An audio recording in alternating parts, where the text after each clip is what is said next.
Every day, your City of Tempe staff goes above and beyond to make sure our community gets the best possible services and the most for our tax dollars. But how good is good? How do you measure it? And how do we know what we really need to make progress on some of our most pressing issues? To guide us, we developed a series of goals designed to help us improve our community based on our Tempe City Council's 5 strategic priorities. Reaching for excellence, we are comparing ourselves against the rest of the nation as well as ourselves. Some of our goals will help save lives. Some of them will help us save money. All of them will help us make Tempe a better place. Tempe Accelerates is an opportunity for you to get involved. Hear what city staff and community partners are doing to reach our goals. Your role? You are a vital part of our community. Share your ideas and help us craft better solutions. Ask questions. Be part of the conversation either in person or online. Check tempe.gov/Tempe Accelerates for dates and times of our next programs and collaborate with us at Tempe City Hall. Today, we will hyper-focus on 2 performance measures. Each presenting team will have 10 minutes to share data, strategies, and progress on a performance measure. Then, you will have about 10 minutes to ask questions or offer suggestions and ideas. On the back of your agenda, we have resource questions to help you participate in the conversation. Also included with your agenda is a quick survey with space you can use to include any ideas or suggestions you might have about today's topics. Thank you for participating. Now, let's accelerate. All right, good afternoon, everyone. Welcome to Tempe Accelerates. We have 2 what should prove to be very interesting presentations. Our first team will be presenting on graffiti removal, second carbon neutrality, second team. And without further ado, since I think the video pretty much said everything I used to say, we'll go right into the first presentation, graffiti removal. Come on up.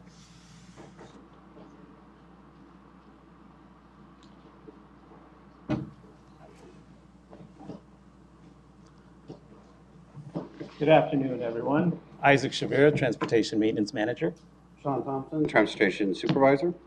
And before we get into this presentation, I wanted to pose a question to the audience and to see just to gauge how we're doing in Tempe from an audience perspective, and that is, how many of you on the way in to work here in Tempe noticed graffiti?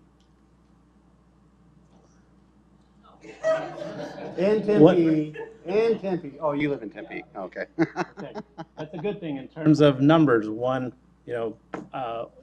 hand was raised, and as we go through the presentation, you will see the efforts that we've and the dedication that has gone with this reduction of graffiti within the city of Tempe. So, graffiti abatement. It is one of our city council strategic goals that falls under the quality of life. And the performance measure reads, to achieve less than 1 occurrence of graffiti on average per 4 miles by Tempe annual graffiti audit. Before I go on to the next slide, I want to make sure that we're all talking the same language, and that is, well, what is graffiti? And graffiti is defined as writing or drawing, scribbled, scratched, or sprayed illicitly on a wall or other surface in a public place. In addition to that, we want to make sure as we go through the presentation that we understand, well, what is graffiti? We just clearly identified what that is. What is abatement? That is the removal of graffiti.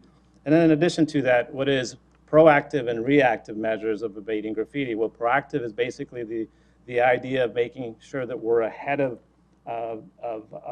the graffiti, being that there's sometimes secondary graffiti, which is like a blotch. You guys have seen the blotches when people try to cover up graffiti, all of a sudden there's a big square.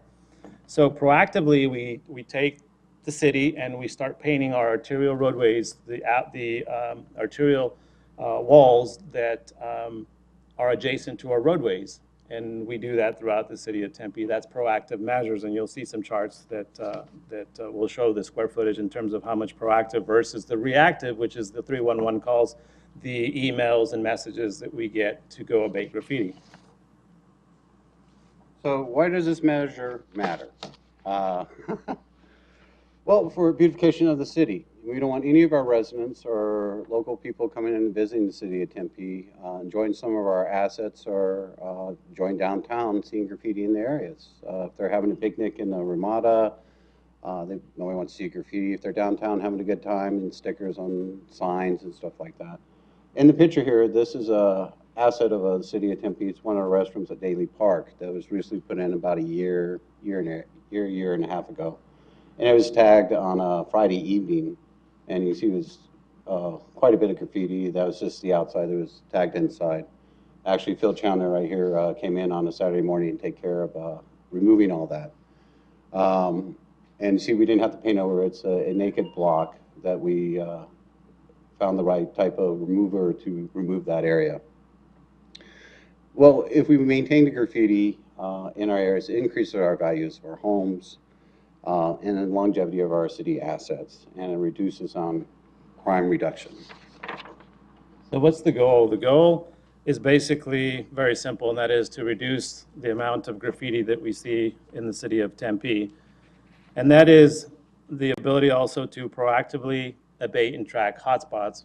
We've been very fortunate, and I'll go into a little bit more depth and further in the presentation in terms of what these hotspots are and how they have been able to help us to reduce the number of graffiti incidents in the city of Tempe. The last bullet is to perform our annual audit. Basically, it allows us to audit on a yearly basis and track where we're at. As you can see the chart to the right, in 2013, when we performed our first audit, we were averaging about 15 to 16 incidents per 4 miles. 2019, we're down to 1.30 on average. That is significant. So why is this goal important? Well, graffiti affects us socially, environmentally, and financially. But before I go in talking about our goals for a graffiti program, I've been with the city this time, well, between the two times I'm in the city, over 21 years. And I've been a part of several different graffiti programs. The first program I was with when I worked in parks, I was the first one to get certified for a respirator for the soda machine. The soda machine was this big, giant thing that we had a generator that had soda powder inside it, and we'd go out there and we'd blow off graffiti off picnic tables. And there was one occasion I did Escalante, and they hit every table out there. It was the middle of July, and once I was done, it was like Christmas in July. The whole park was totally white. And through my career, I went over to the streets department, and we did graffiti that way through the graffiti hotline. We took a graffiti request off the hotline, and it was our crash truck. And the crash truck, for people don't know what the crash truck for the streets department is for, emergency response for like potholes, trees down, assistant fire, or PD, safety. So in between calls, we go out and abate graffiti. Well, we had no budget at the time, so we would get the paint from household. And in household, we had a tan color, a white color, and I would call next color 50 shades of gray. So there were, all kinds of different things out there that we had. And they would go out and they would attempt to take care of the blotches, and they would try to square up graffiti. So they wouldn't take care of the full wall or anything like that. They'll try to color match it the best they could. Well, about 6 years ago, we united the whole group together, and it's all in one area. And it's worked a lot better. So we have guys taking care of graffiti inside parks and streets and everything like that. And that kind of goes into our secondary graffiti, that we go out now to kind of correct those incidences in the past where we might have 3 or 4 different colors of gray on a wall. Then we have a unified color that doesn't look like we've had graffiti there at one point. Also, we want to be reliable when we're out there and consistent when we're out baiting graffiti. Only about 2% of our calls come from the call center or work orders, so all the rest of it's proactively. They're out trying to find the graffiti, recognize where the hot spots are, and realize that if certain areas been hit a lot, go back and keep on reducing that area. And service quality. We are high on our service quality, and we want to be very professional. And so what is the target for this? We want to abate it as quick as possible. The sooner we get it off, it's the best thing. We want to work with tracking response. That helps us with realizing if we're spending more time in Town Lake in the last couple months or the last couple of years, that we know we're having high traffic of graffiti there. Also, we want to expand our voluntary groups. This is a picture, and I always forget, it's a voluntary group, the Sun Devil. Devils in Disguise. Devil in Disguise. And they come out and they help take care of areas that are big and areas. That's one of the areas over on by the railroad tracks that now it's one consistent color right now. And then one of the better programs that I really enjoy is private property agreements. When someone gets graffiti on their wall, they're a victim also. And so we'll go out and abate our assets, but this is on private property. So we do have an agreement with residents that they'll sign a waiver that will come out and color match the wall if they've been graffiti on their wall that's adjacent to a roadway. So we've talked a lot about goals and targets. Let's look into our baseline data in terms of where we've been and where we plan on going. Obviously, the street maintenance graffiti abatement on your left-hand side chart shows the abatement counts, meaning that it's a count of abatement, whether it's a sticker on a pole or it's a large graffiti that's a 5 by 5 feet by 5 feet. It doesn't matter. We count it as a number, and that's the numbers on the left-hand side in terms of counts. The numbers on the right-hand side, which is your square footage, that's the number of square feet that we have covered in terms of whether we've cleaned something or we've painted over something. The spike there is a large painting task that we did along the 101, which we have a lot of significant tagging that happens along the 101. But we go in there and we paint the entire wall per our intergovernmental agreement with ADOT. The right-hand chart is the audit results that I talked about earlier in the presentation, that the goal is basically 1 incident per 4 miles. I'd like you to focus on the bottom right-hand number, and that's 91.40%, a negative 91.40%. This just doesn't happen overnight, nor does it happen without the help of 2 individuals who I'd like to recognize at this moment. Mr. Phil Chandler, who's at the front here, and Eric Chaitis. These 2 gentlemen, thank you.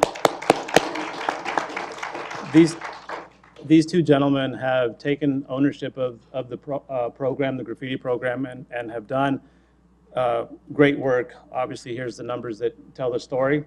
But they've had the ability to take ownership of the program and have done great work with it. So thank you very much, gentlemen, for your work.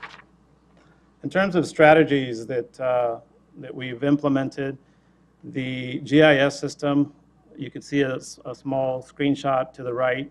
It basically shows you the locations of where the incidents or the tags have happened.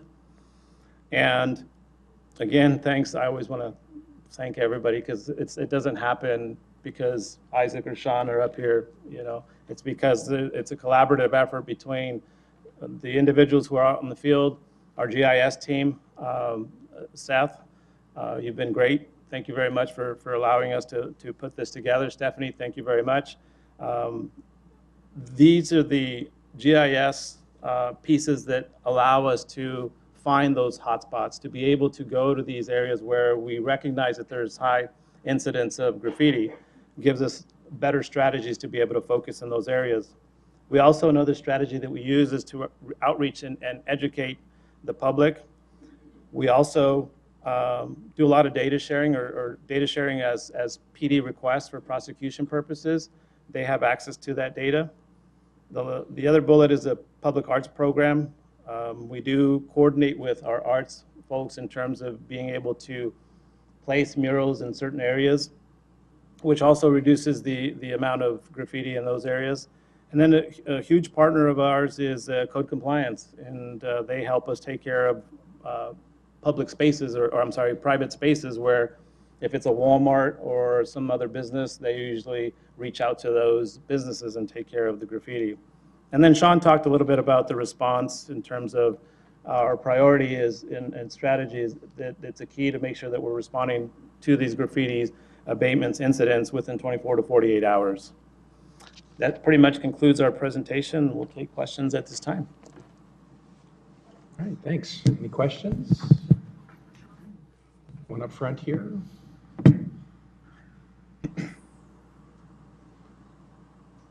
I just want to say that my daughter's in Lady Hawk Softball League, and so I'm frequently at Daly Park in Kiwanis. And on Saturday, I was at Kiwanis, and there was a tree that was had graffiti on it. I used our Tempe 311 app, and on Monday morning, first thing I got a notification that had been received and taken care of. So I just wanted to thank you because it helps, it makes me feel better that, oh, good, I'm glad I reported it. Now it's taken care of. So when I'm back at Kiwanis on Saturday, it'll be nice and clean out there. So thank you. Welcome. Again, those efforts are because of these two gentlemen taking care of the incidents within the 24 to 48 hours. Well, first, I want to echo the same sentiments. Every time I report anything, it's gone instantly. But also with your data for hotspots, do you work with PD or city facilities trying to, maybe up patrols in areas, have cameras, or somehow address hotspots that that might need some form of prevention?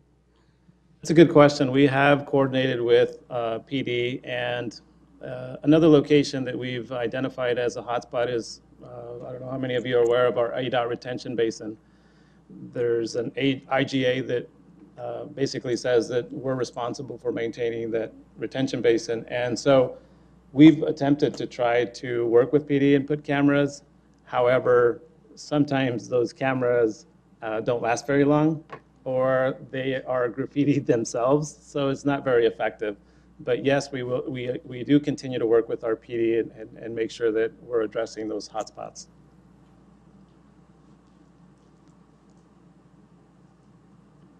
All right.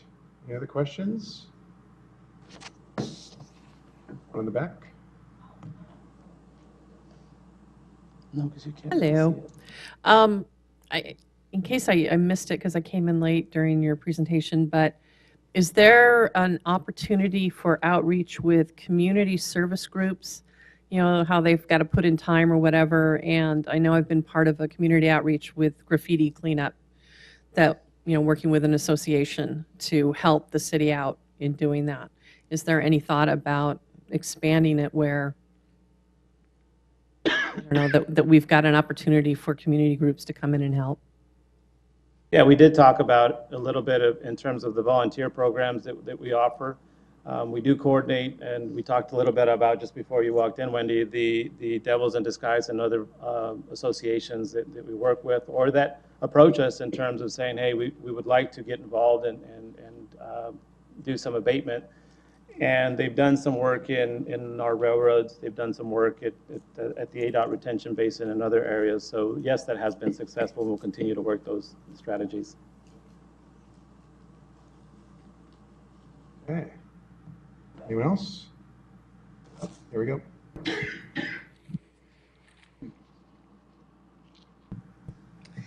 Thank you for your presentation. You mentioned earlier from baking soda to painting over. What other techniques do you use to abate the graffiti?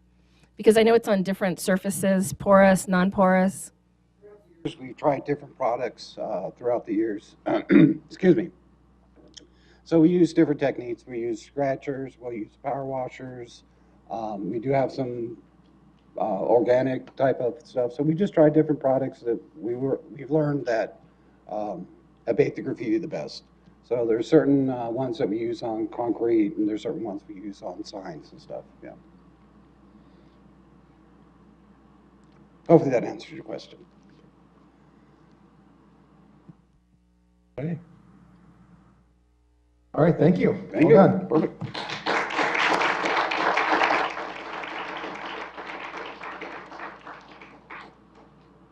All right. We'll have the next team come up. This will be using the podium, so I'll move. The next presentation is on how to read from a distance. Okay, actually, it's a carbon neutrality. All right.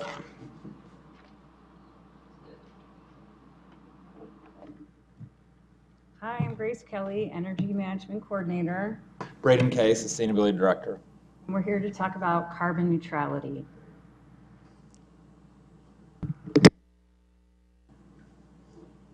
So performance measure 4.19 is to achieve the City Council goal of carbon neutrality in municipal operations by 2050 with a strategy of 100% renewable energy by 2035. So this replaces the previous energy reduction and renewable energy performance measure. So what are carbon emissions and why is reducing them important? So the power that comes to our buildings and our facilities and our water treatment plants is primarily coming from coal, fire, and natural gas power plants.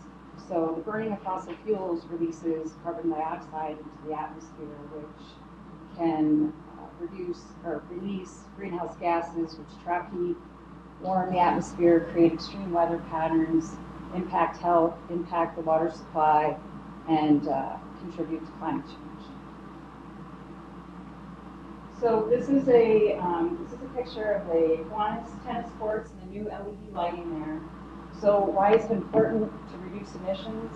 This is an example of how low carbon technologies reduce energy use, reduce emissions, reduce O&M costs, and just add to a better look and feel of the property.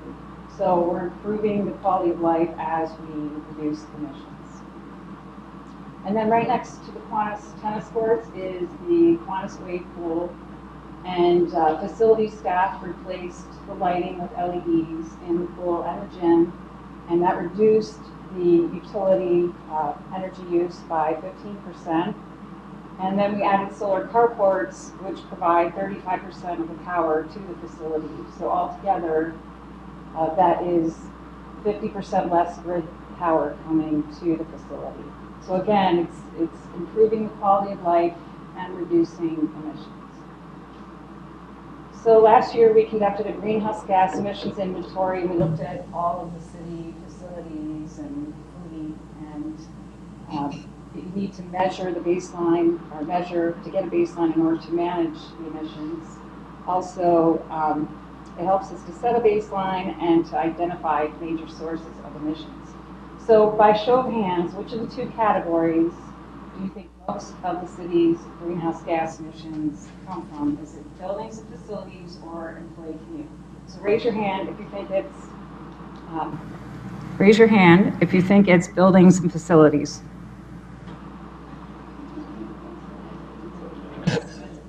All right, raise your hand if you think it's employee commute.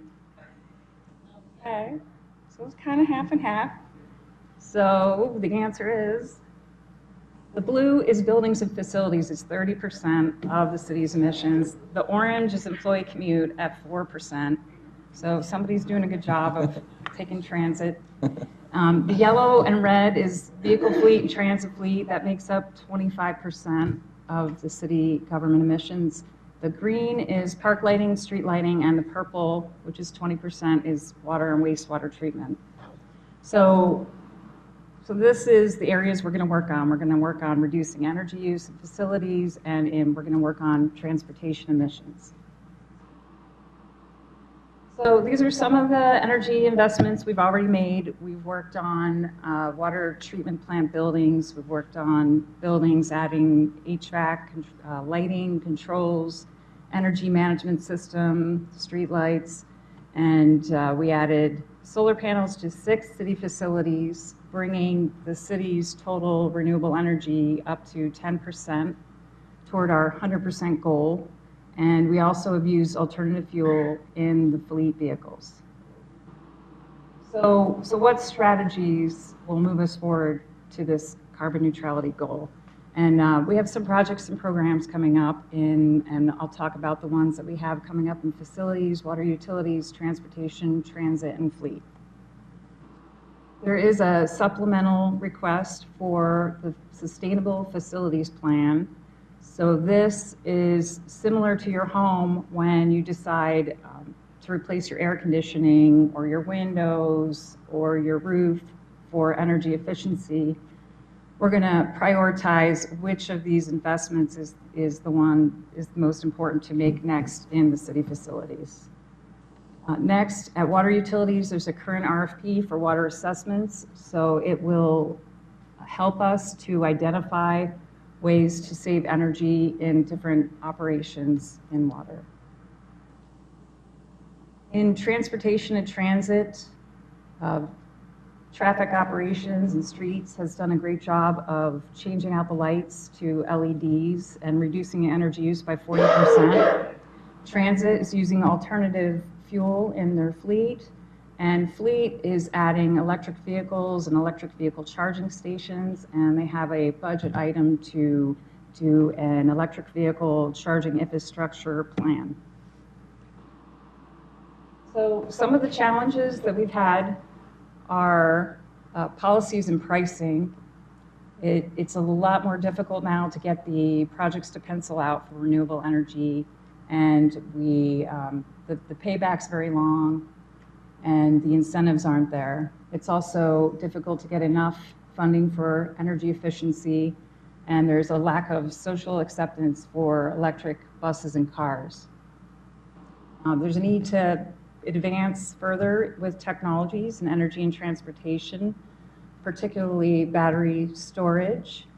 And then there are some challenges with operations maintenance of solar facilities, and I'll show you a few photos.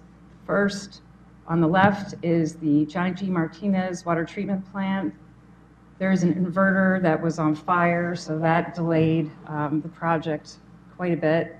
The second photo is at Kiwanis Rec Center. This is a solar carport that was hit by a bouncy truck. And we've actually had 3 other truck strikes on solar carports in the city.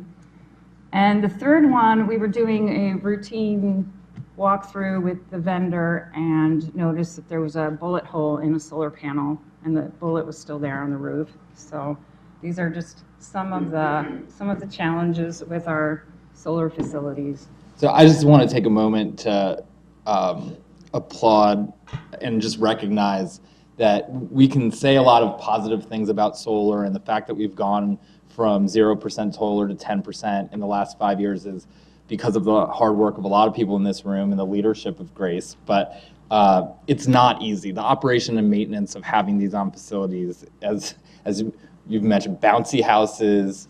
I refer to the police incidents as Grace under fire. And then the fire that the police chief did, I mean, not the police chief, Greg and his team did an amazing job of putting this out, but that was a huge deal. And the water utility has been amazing in terms of being an amazing partner in terms of having solar on their facilities. It hasn't been an easy task. So this is actually a lot of work to operate and maintain the facilities, and Grace spends an inordinate amount of time going through solar drama like this, and not a lot of people know about that.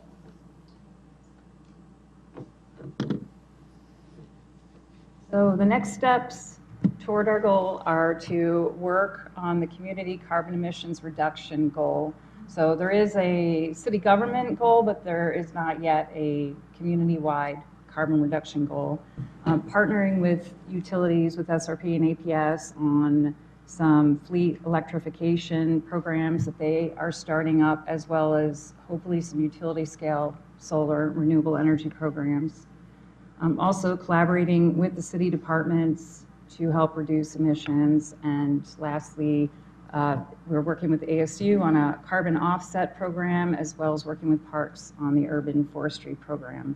And with that, I'll pass it over to Braden, who's going to talk a little about our community-wide climate action plan. So the interesting thing about this performance measure, as Grace mentioned, is it's really a work in progress. So when I came to the city 2.5 years ago, Grace was working under two performance measures, reducing our energy use and increasing the amount of solar. We now have a municipal carbon reduction goal with a strategy of renewable energy as part of that. And where we're really heading is for all of this work to be under a community-wide carbon emissions performance measure. So we, over the last 2 years, have been doing a climate action plan, Tempe's first, and really the goal of that climate action plan is to produce a community-wide performance measure, which the performance measure we're talking about today will eventually hopefully sit under.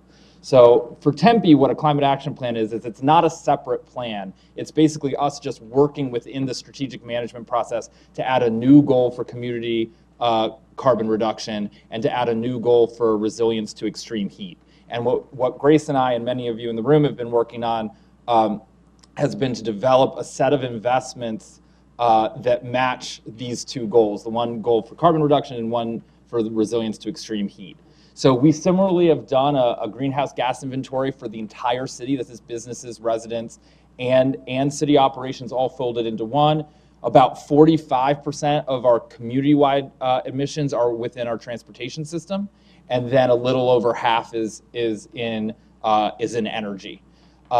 So what we've done is we've really decided, some cities, when they do climate action plans, they do this laundry list of 100 actions that they could be taking in like 7 to 12 focus areas. We've decided that our first climate action plan is just going to be in 3 focus areas: transportation and energy in terms of reducing carbon emissions, and then picking one resilience topic. So our first resilience topic will be extreme heat, with the idea that we can add other areas for emissions reduction and other areas for resilience in the future. So we've done a series of community forums, of expert forums. Our Sustainability Commission has been working on this a lot. We've whittled it down to 12 actions in our first climate action plan. The posters that you see around here are the four actions in each of the 3 areas that I've mentioned, and I've left the Post-it notes on that community members and have left from one of our recent forums, so you can see the kind of reaction that these ideas are getting. So the idea is we'll publish a draft version of this plan this summer and aim for council adoption hopefully in the early fall. So with that, we'll take questions.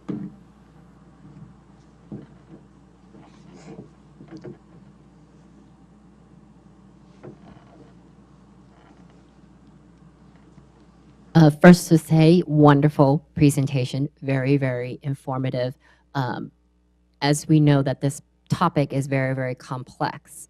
So I was curious to know, how did you come to create and design this process or these plans to go towards our goal? Great question, Alex. So we've been working in partnership with Arizona State University and the School for the Future of Innovation and Society and the School of Sustainability. So they've been working hand in hand with us in creating these plans. And I think one of the things that Grace and I found most valuable is actually bringing the city of Portland down here last year. So we had a professor from Portland State University and the climate manager of the city of Portland come to teach us how to do climate action plans. So Portland did their first climate action plan in 1993. They're now on their 5th climate action plan. They won the Bloomberg Award for having the best climate action plan in the world. And so we spent 2 days with them. A few of you in the room got to meet Michelle and hear their ideas for how to do climate action planning. So we've been taking a lot of lessons learned from them. The Equity in Action program that we've started comes from ideas that have come out of Portland. And then the main thing I've learned with Portland is I've developed a huge professional crush on this bridge. I go to bed thinking about this bridge at night. My heart is aflutter and my mind just cannot stop thinking about how awesome this bridge is. Does anyone have an idea why I'm so professionally obsessed with this bridge? Yes, Bonnie? No cars. So this bridge embodies both sustainability and resilience. It embodies sustainability because they want to see a low carbon future in Portland, so they're not building space for single occupancy vehicles. So we're going to have this on McClintock, right, Shelley?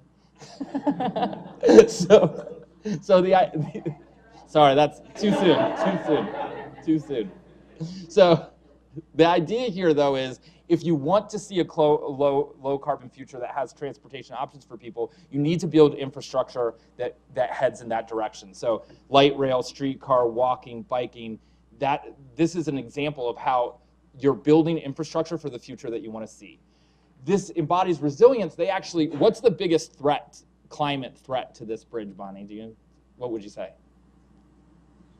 Flooding, exactly. So they went to their researchers at Portland State University and they said they would expect 3 to 5 additional feet of flooding in the next 30 years. So they went to their engineers and and try to figure out how much height they could get. Apparently 5 feet of additional height was going to be prohibitively expensive, but they were able to raise it 3 feet without adding too much money to the construction costs. So this bridge is 3 feet higher than originally intended to make way for some of that potential flood risk. So this is an example of a piece of infrastructure that's both driving towards the future you want to see, as well as being ready for potential shocks that you may face. And the question for us is, as we're building towards the future, how are we thinking about programs and infrastructure and policies that are doing both of those things, preparing for shocks and building towards a desired future that we want to see? And that this bridge, to me, embodies that kind of thinking. I applaud you all for the LED lighting and just loving the energy savings. Has there been any thought to smart lighting to address even more energy savings along with light pollution? So I think that was one of our challenges, is that the technology is advancing so quickly.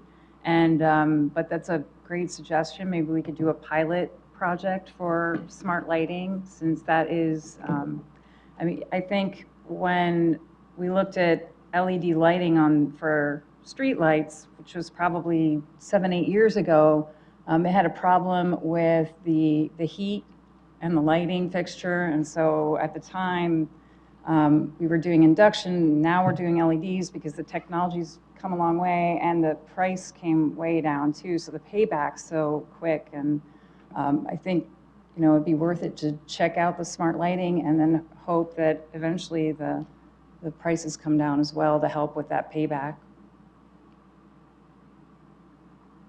In order to meet your carbon neutral goal that you have, how will the city make the necessary changes to do so? I think this is one of those goals that's an aspirational goal. And so our first climate action plan, if we fully invested in these 12 actions, it wouldn't get us fully to our goal. The idea here is that this is teaching us how to do climate action work and making sure we have a shared language, making sure we know how to work together on these types of issues.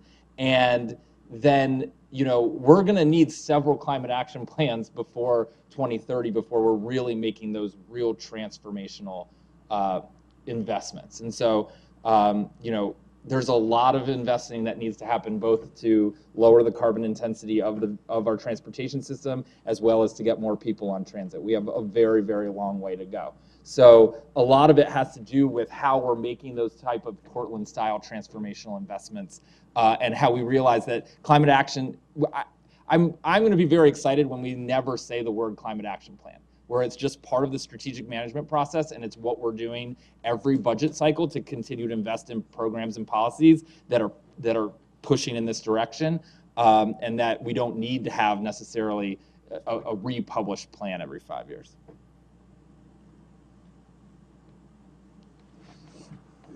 So that was a good comment that was asked in terms of the smart lighting. We have looked into that, and the ability to get the return on investment is not there yet. However, what we have done is we've been able to, as we're changing the LEDs, we've been able to prepare ourselves so that if we do get to that point, we're able to implement that system with the existing photocells that we have added to the streetlight system. So if we want to, let's just say, for the sake of discussion, flip the switch, we can do that with the existing systems that are on the street lighting currently. So we are keeping our thumb on that pulse as prices of those smart LEDs come down. My only oh, go ahead. Because I think you've done a really good job of figuring out how to transition us to LED lights without doing something too quick and too rash. We've seen a lot of cities around us invest in a single technology and then have really serious political problems and big technology issues because it's been too fast and they've invested too quickly in a particular technology. For those of you that don't know, Isaac and his team have phased residential lighting over a 4-year period. They're then going to go and phase arterial lights and street lights for a 4-year period. What that 8-year rollout looks like too it helps you with asset management, so you're not always doing it at the same time. Second, it's putting off those arterial lights just a little bit further to see if you can get price reductions and improvements in technology. So one of the challenges that we're going to have, a lot of cities have, is the big bad sustainability director comes in and says, we need carbon reduction now. And then the operating departments are like, you're a maniac, and you want too much too quickly. And you have to figure out what that balance between the urgency of carbon reduction is and not investing in carbon too quickly. Another perfect example of that is my ongoing dialogue with Eric Iverson about electric buses. And I want electric buses yesterday, and he's not ready. He's saying that those technologies are not ready to be implemented in our city yet. And that's what good climate action work in a city is about. It's about people like Isaac and Eric making strong asset decisions for the city that take into account operations and maintenance and take into account technology readiness, and people like me that are waiting to hear when you're ready to invest. So I just applaud Isaac for doing an incredible job in making sure that we're staying structured in that way. So Braden, from that perspective, I think it's a good segue. And my question is we've had some companies come to our office and demonstrate and bring some electric vehicles that can take care of our streetlight maintenance or our traffic signal maintenance. So our bucket trucks could go electric. There's only one small issue, and the question is price. Are there incentives or are there grants that we could take advantage of that we can begin to introduce that type of a fleet into our system? From the demos that we've been given, you have techs that are working on a gas-operated boom truck. There's fumes versus an electric boom truck that is, one, quiet, and also you're not breathing all those fumes. But again, the cost of transitioning is an additional $40,000, $50,000 to go green or to go electric. Any incentives or any grants that are out there that we can capitalize on? Yeah, I think one thing that's been really interesting in the last few years is you're not seeing the same type of federal incentives for this type of investment. I think there will be a window of opportunity, depending how long this current federal government stays in place. There will be a window of opportunity where there are more incentives for this, but currently there's not a lot. And so part of it is that's where the art form of this is how much can we do within our current CIP budgets, and how much do we need to wait until the windows of opportunity open. So that's kind of where we constantly need to be looking, and there's a lot of us out here a lot of folks in the audience that have done a great job over the years of bringing federal money in. It's not there for this work right yet, but I do think there'll be a window of opportunity where it is, and I think we need to all be assessing technologies and know what we want when those windows of funding opportunity do come up. Hi, thank you for your leadership and vision on this plan. Aside from infrastructure changes, where does behavior change come in, both on the employee side and on the community side? Community work and what we're...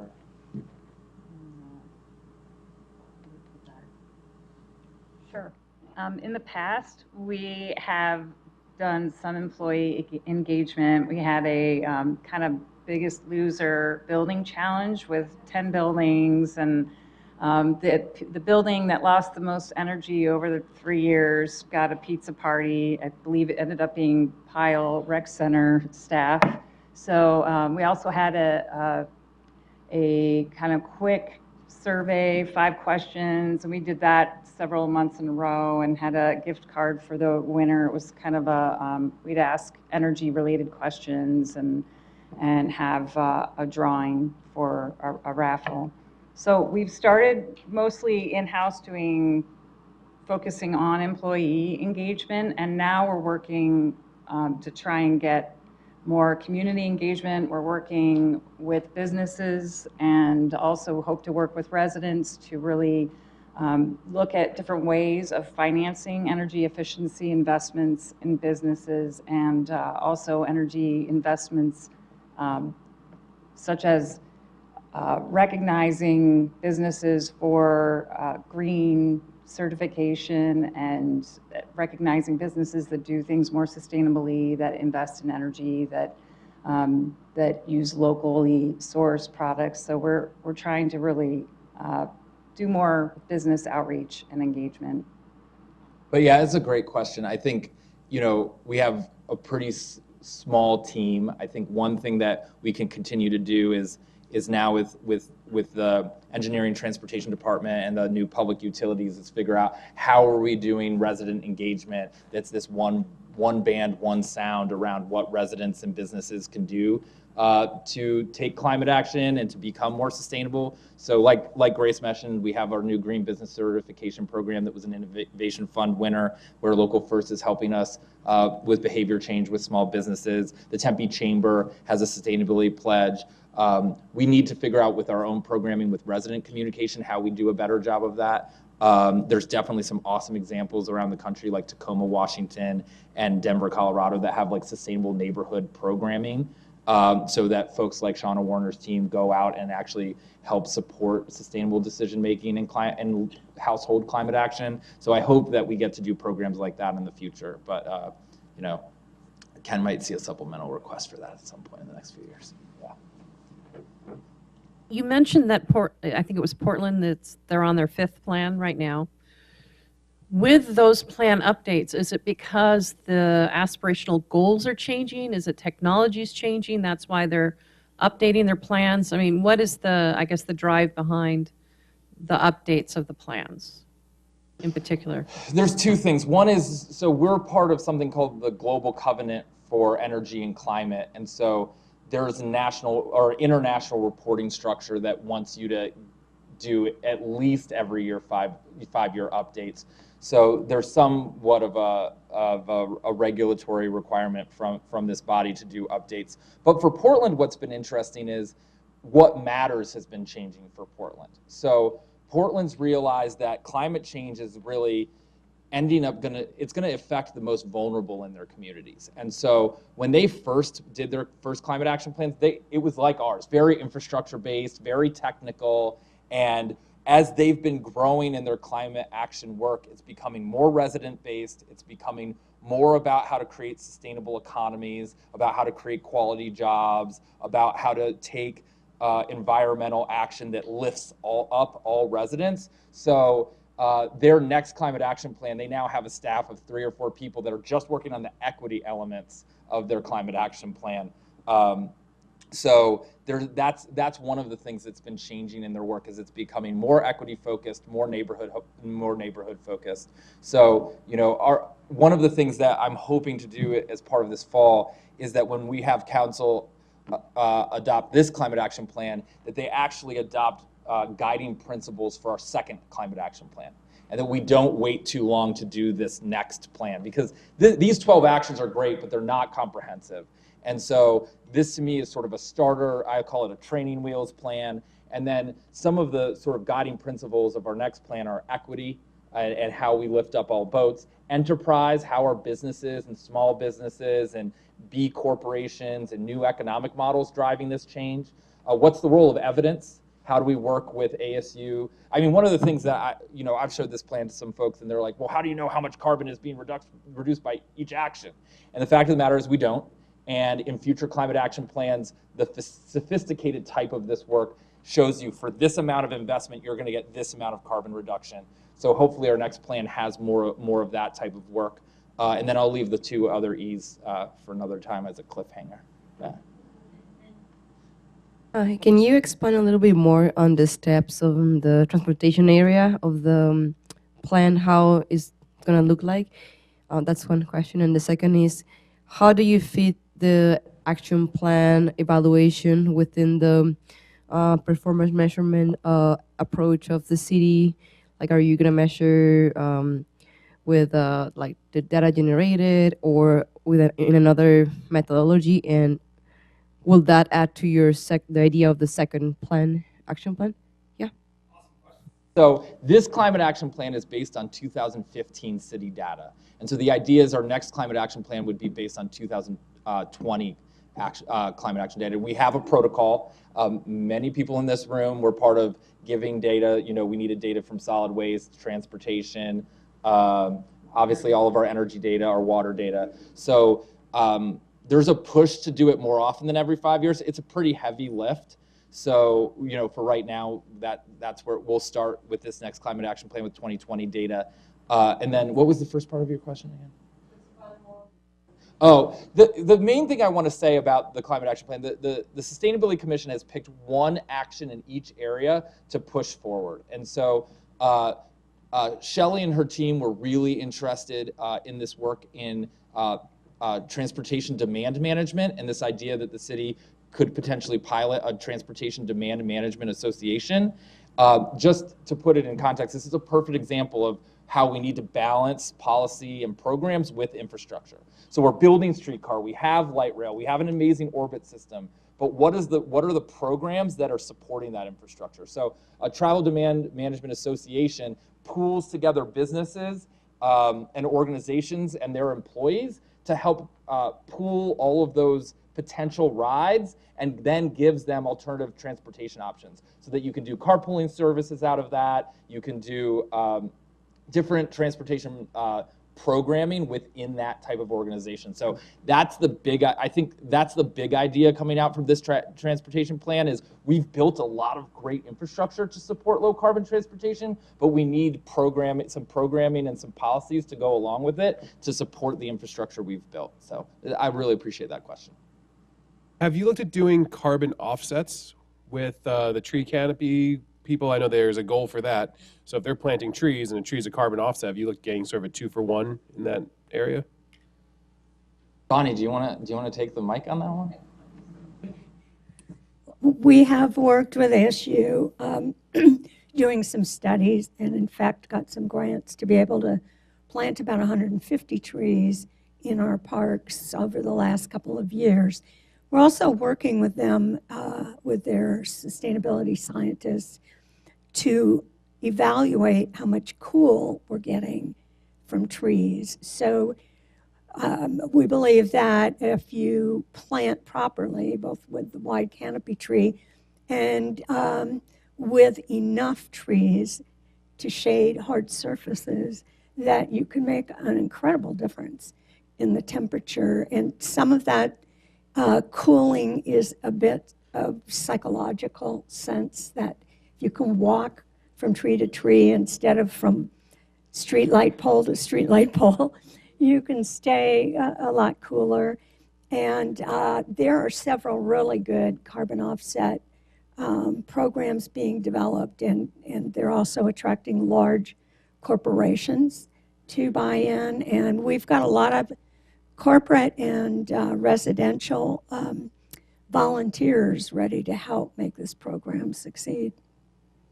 There's a lot. The carbon market space is going to be one of the things that changes the most in the next 5 to 10 years. We had a really interesting forum with a group of city employees on internal carbon pricing and how we start to price carbon into the budget decisions we make. That's not something we're doing tomorrow, but it's something we're getting ready for. And what that would do is it would help us set us up better for the use of carbon offset markets like the ones you're talking about. All right. Anyone else? All right. Well done. Thank you. Thanks, everyone.